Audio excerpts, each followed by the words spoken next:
A noble woman, riding a horse, completely naked, not for lust, not for fame, but to defy her own husband and to save an entire city. This is the shocking story of Lady Godiva. But here's the real question. Was Lady Godiva a hero who sacrificed her dignity for her people?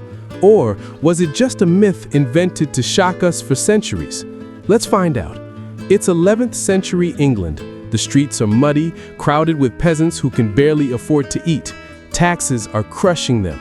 Every coin they earn is swallowed by the lord of the land, Leofric, Earl of Mercia. And at his side, his wife, Lady Godiva. But unlike most noble women, she feels their suffering. She sees the mothers feeding their children scraps. She hears the cries of farmers losing their land. She cannot ignore it, so she begs her husband, over and over again, lower the taxes, show mercy. But Leofric laughs. He's greedy, stubborn, cruel. And finally, annoyed by her persistence, he gives her a challenge he thinks she would never accept. If you want me to lower the taxes, Godiva, ride naked through the streets of Coventry. A humiliating dare, a trap.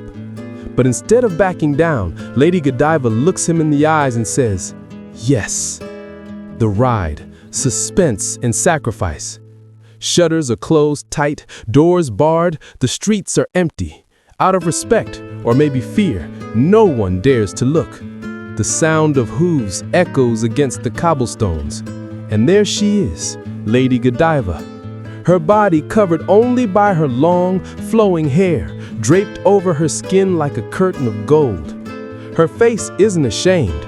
It's calm, determined, proud. Every step of the horse feels like thunder, every breath like fire in her chest.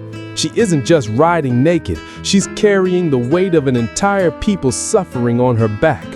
And here's the twist. Out of thousands of eyes in the city, only one man dares to peek. A tailor named Tom. He spies through a crack in his shutters, defying the order of silence. And in that moment, the legend says, he is struck blind. This is where the phrase peeping Tom is born. Centuries later, Victorian painter John Malaccalia brings this legend back to life. Look closely at his painting. Lady Godiva sits on a chestnut horse, her skin luminous against the dark backdrop. The horse's head is bowed, as if sharing her shame and burden. Her long hair flows like a cloak, both shielding and exposing her at the same time. Her face is turned away, not in embarrassment, but in quiet defiance. Collier doesn't paint her as a victim. He paints her as a queen of sacrifice, a goddess of rebellion. The light falls perfectly on her bare skin, not to eroticize, but to sanctify. She is glowing, holy, not weak, powerful. This is not just nudity. This is protest, turned into divine art. But wait, here's the twist you didn't see coming.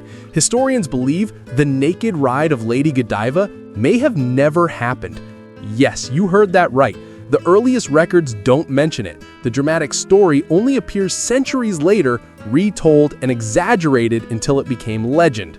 So what does that mean? Was Lady Godiva just another noblewoman, her myth twisted into a scandal?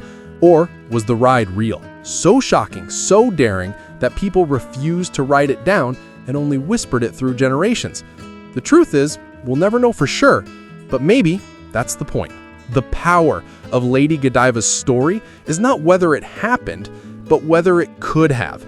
So now, I'll ask you, was Lady Godiva the ultimate symbol of rebellion and female strength, or just a beautiful myth wrapped in scandal?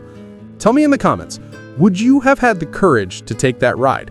And if you think this story was wild, wait until you see the tale of Phryne before the Areopagus, another woman who stood naked before power and changed history. Click here for the next video.